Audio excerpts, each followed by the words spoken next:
Okay, so for this one I'm going to be painting a polyester shirt. It is 100% polyester, and this material works really nicely because unlike cotton, the designs don't tend to spread quite as far, so it's a little more difficult to do like a full watercolor sort of piece, but you can do a little more details, which is nice.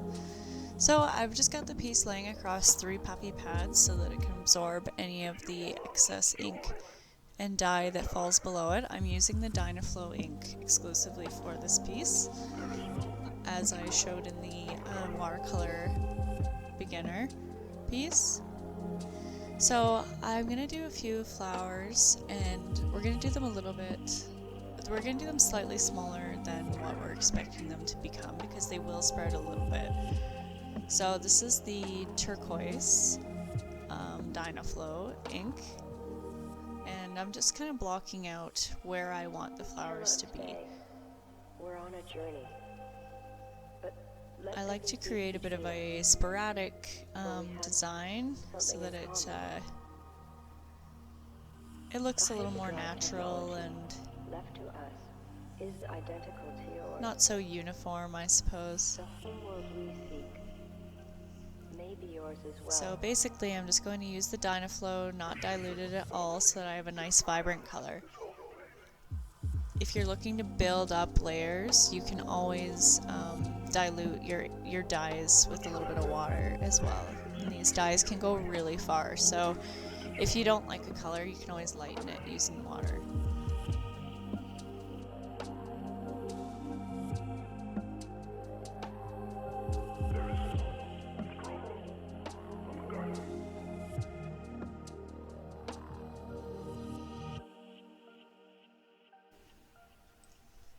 So now I'm adding cerulean blue to the bases of the flowers. I'm going to do this with all the flowers on this piece. It's just to create some depth and a little bit of a dynamic color. They're going to blend really nicely because they are wet, so they're going to blend into each other. So it's not going to look quite as definitive as it does now. That's why I'm using the dye straight from the bottle, because when you add water, it spreads it even further. But if you just do the dyes, it'll spread, but it's not quite as far. So I'm just going to go across and I'm going to do this whole piece just like these little flowers. And again, I'm just going to speed this up because it's quite boring to watch for the next 15 minutes.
Okay, so now I have this lovely array of flower petals, but I need some stems. So I'm going to take my sulfur green, which is my favorite color for doing stems because it is this nice, vibrant, yellowy green.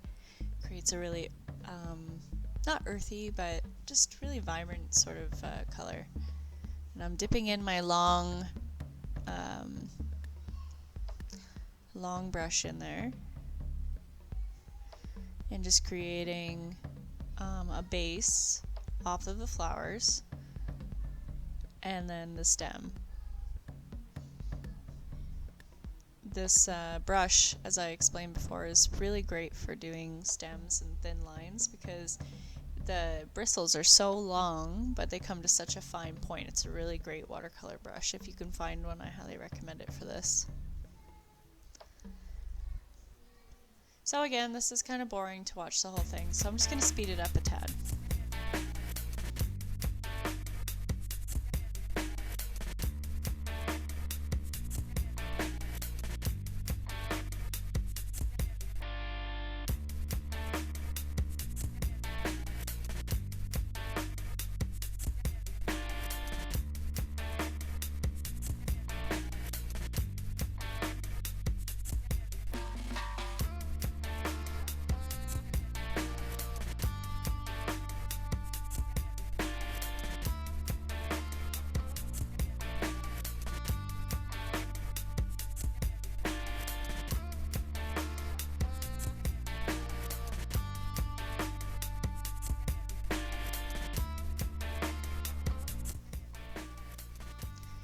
Alright, so we're just finishing up the far side of the stems, and then basically I'm just going to let it dry and then I'm going to heat set it.